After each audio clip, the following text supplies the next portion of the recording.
Okay, I'm back. I actually hit the stop, so this will be a second video. But you can see I got the flipped over to the top side of the radar now. You can see here I got the tube in there, and it lifts up and down towards the bottom here, around to this side where it's at. You can see the slot, and it'll easily move up and down now. Again, none of this is finished. It's pretty ugly looking, but we'll get around to cleaning it up later. But I'm just trying to prove the concept that I'll be able to easily slide the neck support in and out of the radar. So basically I can take it apart real easy, and that just drops down. So as I mentioned, I will have a connector come up right through here, probably more over here opposite the slots. I'll put a connector that'll come up through here. Remember, there's a rubber boot that goes around here that hides everything. And I'll put that connector here, and it'll run the wires up to the brain area for controlling the lights and stuff up there. And so I disconnect it here, and once that's disconnected, this will all be able to pull right off, and the neck and the brain and the head will all lift out of there real easy. So that's that. Let's go back to the underside. I'll show you some more on what I'm doing on the inside. Okay, so we're back on the inside here. So again, things I'm doing different is I'm using stepper motors. So I've got my driver boards are going to be mounted here. I'm also going to use the EZB robot controller. David, I don't have any idea how to pronounce his name. Anyway, one of the David's the guy that does a lot of video for our group. He uses EasyBot, and I kind of like the concept of it because a lot of it's already designed and I can just piece together. I'm also a software engineer, so I can do a lot of the programming on it. So I'm going to use the EasyBot. So there'll be one of those mounted in here to control everything, as well as a driver for each of my stepper motors will be mounted in there. But I wanted to show you basically what my gear assembly, if I can find it. Yep, here it is. Yeah, we'll go with that. So this is my gear mechanism. My gear, it's numbered too, so it fits on everything. So it goes right there. Again, I designed this off of 3D, or did CAD software, something new for me I've never done before. But anyway, that goes like that.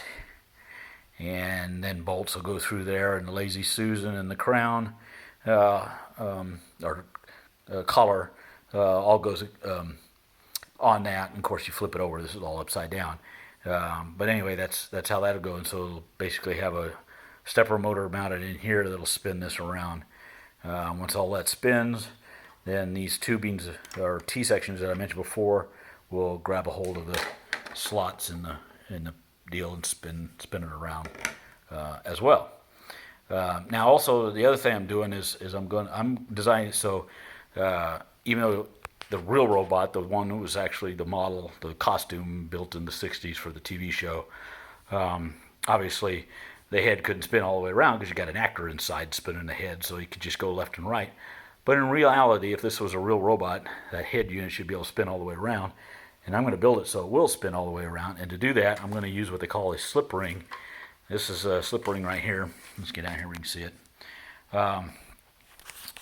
And basically, this one has got 12 wires on it. I'm not sure exactly how many wires I'm going to need eventually, but I got one with a lot of wires, so I wouldn't have any trouble.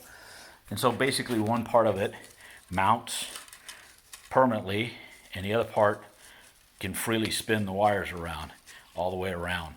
So this will mount up in the body. Remember, this is all upside down, so this will be in the body, permanently mounted. Those wires will go connected. At the end of these wires, I'll have electric connectors where I can take apart and put together back on the wires. They'll be connected to that, and then those wires will go through these T-sections and out to the electronics. And that way I'll power up the electronics, and nothing will twist or get messed up as I spin it all the way around 360 degrees. So anyway, that's how I'm doing that part. The last thing I want to show you was the T's themselves. This is the T that I'm using. Again, it's a 1/2 inch tubing type deal. I found that at a regular hardware store, big box hardware. I cut these little tabs off, whatever the hell they're for. I don't know what they're for, but anyway, I'll cut those off, and then of course that's the 2 of them in there. Again, I got 2 of them, so that way I basically didn't want them being real big, because if I cut big slots in our neck, it starts to get weak. So I put 2 of them in there, and I'll have half the wires go out one way, half the others go out the other way, and get that out of the way. And then I can connect up to all the electronics. So anyway, that's that part. Let me get one of the electronic boards. I'll show you. Oh, here's one. I got one right here. So this is a stepper controller, stepper motor driver. I'm not going to get into the electronics on this video, but this is basically what you need. If you're using a stepper motor, you need these. The Easy Robot controller and software works well with these, and you can control the speed and the direction and very accurately know where you're at. That's the reason I'm using stepper motors. But you need one of these for every stepper motor, and they will be mounted right like that. Actually, I'll turn it this way. You have to put that heat sink away from the plastic. But anyway, essentially that's where that'll be mounted. And then the power wires will come out here, go around, connect things up, and so forth. So that's kind of the way that's going to eventually be. So that's a little bit different than what people are doing. And then I guess I'll show you the one last thing, and that's the crown mounted. So let me go get it, or the collar mounted, and let me show you how that works. All right, so I paused and put the collar on. Again, this is the same basic acrylic collar setup that everybody else is building. Nothing different there.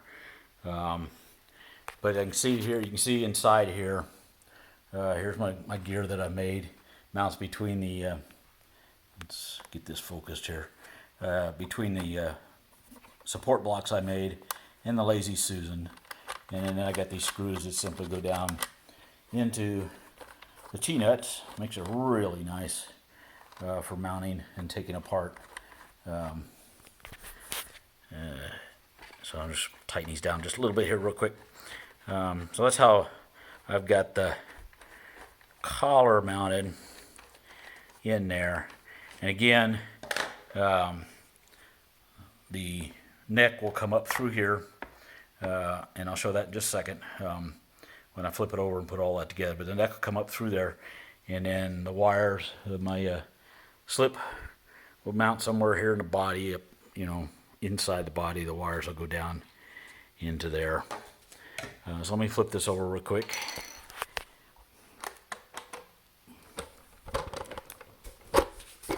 Sorry for that. I thought I'd just keep the video running. And so now you can see typical top part of the radar mounted to the collar.